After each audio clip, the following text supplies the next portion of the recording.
guys, how's it going? So today I'm planting up my very first hanging basket of the season. So I thought it'd be a really good time to talk about some hanging basket basics if you guys were wanting to plant your own as opposed to buying them. And I think the benefit of planting up your own is you get to choose what flowers go in them, and it's really fun to change it up every year and experiment every year. And also after you get done with your initial cost of buying your basket, all you have to pay for are the flowers that go in it every single year. So the first thing I want to talk about is the different types of hanging baskets you might run across. There's three main ones, I think. Most decorative and prettiest to me are the ones that are right here around me. These are metal framed with a cocoa fiber liner. Now these are more maintenance because the cocoa fiber does not retain as much moisture. I mean, water just kind of runs through it. So sometimes if you have a smaller basket, you might have to water it twice a day in the heat of the summer. The other types are like this one right here. This is a peat pot. Most often you'll find these at a garden center already potted up with flowers like this right here. I bought this at a garden center. And these pots aren't bad because they're natural, they're brown, and they just kind of fade into the background and let the flowers really shine even before the flowers really start covering the pot. And then the third option is plastic, which those are the best for retaining moisture. They're inexpensive, but they're not as pretty to look at. I mean, if you could find a black plastic one or a dark green one, I don't think it would be so bad. And after we get our plants in there and start watering and fertilizing them, about after a month, they start really covering that pot and you don't see it for the rest of the season anyway. Second thing is size of container. So I brought out a few examples. Like this one right here is an 18-inch diameter hanging basket. It has a very deep reservoir, so this one will retain a lot more moisture than this 14-inch basket that's a lot shorter. So when it gets really hot in the summer, I would have to water this one twice a day minimum to keep the plants happy, as opposed to this one, which I could probably get away with just once a day. This is the one I'm going to be planting up today though. This one is also a 14-inch. It doesn't have a giant reservoir in it.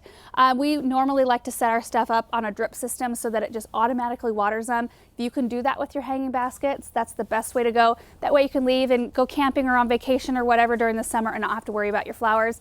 The reason I like this one so much though is that it's got so much vertical interest going on for it because it's very pretty down here, but our flowers are going to cover it here in no time, and you won't be able to see the bottom, but you'll still be able to see like this crown looking top, and I love that. Number 3 is soil. You just want to use a regular potting mix, not garden soil, and you want to start completely fresh every year. So completely clean out your container and put new stuff in. Also, when you're putting your soil in, I like to add in a slow release fertilizer, which I'm going to be doing that today. And that will continually slowly feed your plants as the season goes, and you can reapply this like every 6 to 8 weeks. And I do this in addition to my weekly water soluble fertilizer that I use on all my annuals. So I'm just going to grab these containers and move them down out of my way so I have a little bit more space to work, and then I'm going to grab my potting soil, which I've got right here, and I'm going to go ahead and get my container all filled up.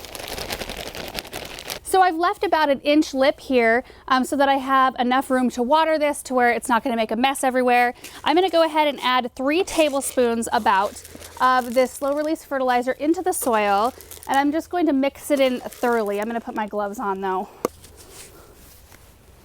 And this fertilizer is activated by heat, not water. So no matter how much we water it before it really heats up outside, it's not going to reduce the effectiveness. Is that the right word?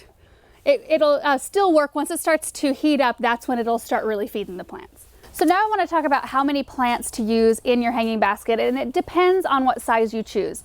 So the rule of thumb is for a 12 to 14-inch hanging basket, you use 3 to 5 plants, and it'll depend on what varieties you choose because some varieties will get huge and some stay smaller. And then for a 16 to 18-inch basket, you use 5 to 7 plants.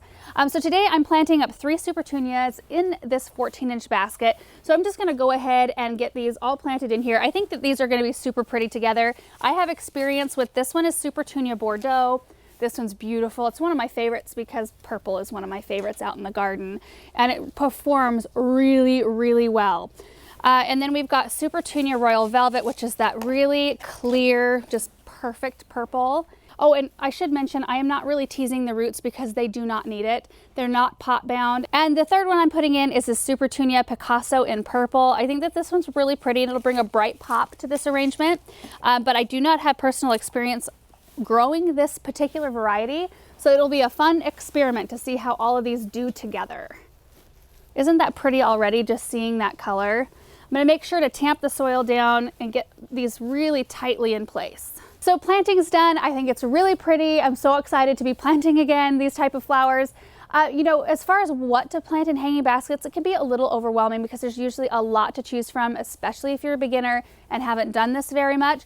So we're going to do this in a 3-part series, I think now. I was going to talk about different types of plants that are compatible, but I think it's a really big subject. And we'll just do that in one video, talking about what works well together in sun, part shade, and then go through some of the most popular options. That way you don't have to wade through a 15-20 minute video to find that information.